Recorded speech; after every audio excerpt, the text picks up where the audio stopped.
ఈరోజు మేము సొరకాయ కర్రీ చేసుకుంటున్నాం. సొరకాయ కర్రీకి మనం కట్ చేసుకుందాం. సొరకాయని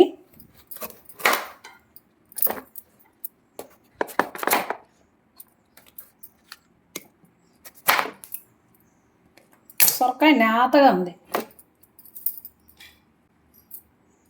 మనం ఇలా జూరుకుందాం.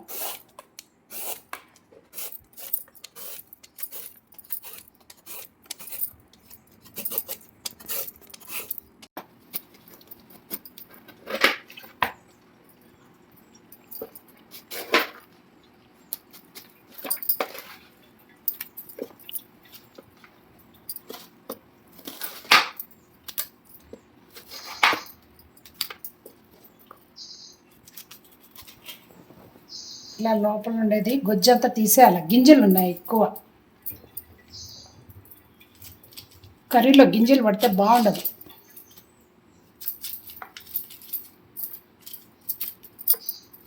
ఇలా కట్ చేసుకున్న సొరకాయలో గింజలన్నీ తీసేసాం.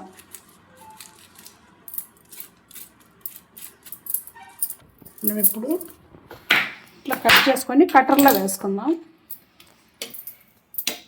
సొరకాయ పెద్దవి కట్ చేసుకున్నాం, మరి చిన్నవి కావాలనుకుంటే మనం కట్టర్లో కట్ చేసుకుందాం. కర్రీకి ఇలా కట్ చేసుకోవాలి.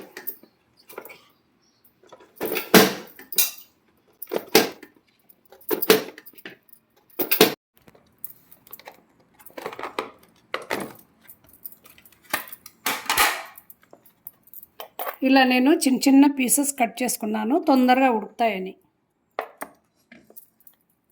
బౌల్లో వేసుకుందాం. ఇప్పుడు మనం కట్ చేసుకున్న పీసెస్ని ఇప్పుడు మనం దీంట్లోకి మసాలా తయారు చేసుకుందాం. సొరకాయ కర్రీలోకి ధనియాలు, జీలకర్ర, పసుపు, కారము, ఉప్పు, శనగగింజలు ఇవన్నీ మనము మిక్సీ జార్లో వేసుకుందాం.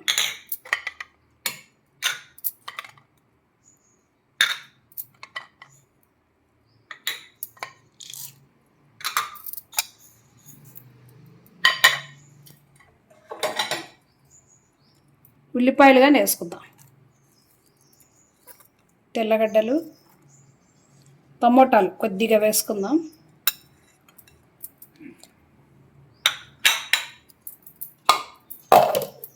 మూత వేసుకొని మనం మిక్సీ జార్లో వేసుకొని గ్రైండ్ చేసుకుందాం.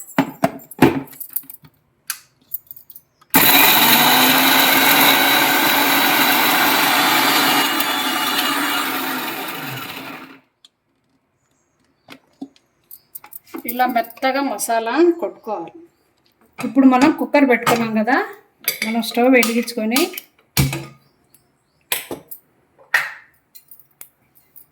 ఆయిల్ వేసుకుందాం.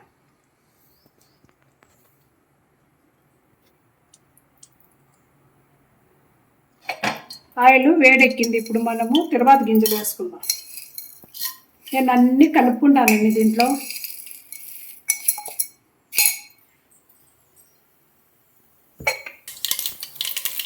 కరివేపాకు వేసుకుందాం. తర్వాత మసాలా వేసుకుందాం.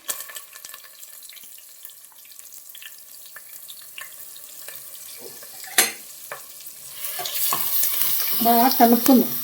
ఎర్రగా ఏగాల మసాలా, పచ్చి పచ్చి వాసన లేకుండా బాగా ఏగాల. తర్వాత టమోటాలు వేసుకుందాం. మనం మూత తీసుకొని చూస్తాం. మసాలా ఇలా ఎర్రగా ఏగాల. మసాలా పచ్చి పచ్చిగా ఉంటే కర్రీ బాగుండదు. ఇప్పుడు మనము ఇది వేసుకుందాం, సొరకాయ పీసెస్.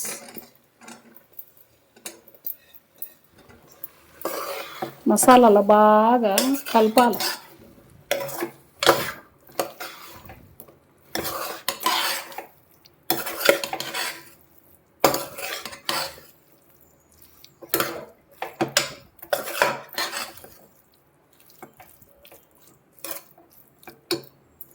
ఒక 2 నిమిషాలు మగ్గనిద్దాం.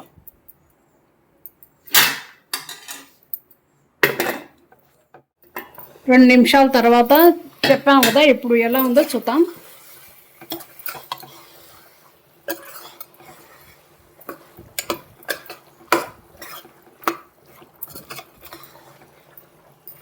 ఇప్పుడు మనం కొత్తిమీర వేసుకుందాం. లాస్ట్లో కొత్తిమీర. దీన్ని కలుపుకుందాం.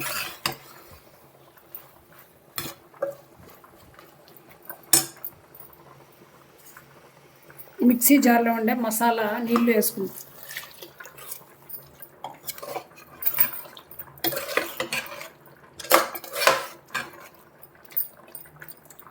ఇంకా నీళ్ళు అవసరం లేదు. మనం ఇప్పుడు కుక్కర్ పెట్టుకుందాం.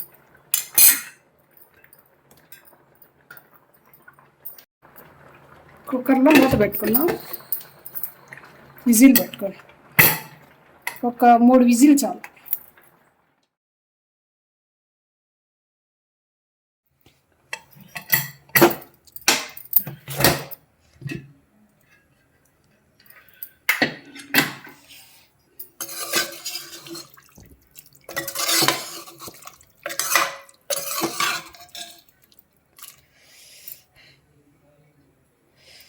ఇలా ఉడకాలి.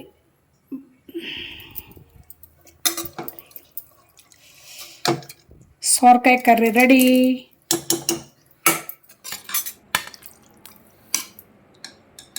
సొరకాయ కర్రీ.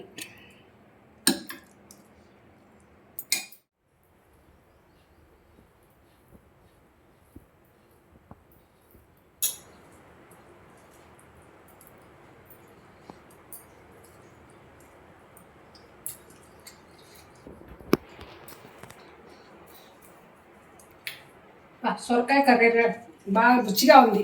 మీరు ఇలా చేసుకోండి. తక్కువ మసాలా వేసుకోండి.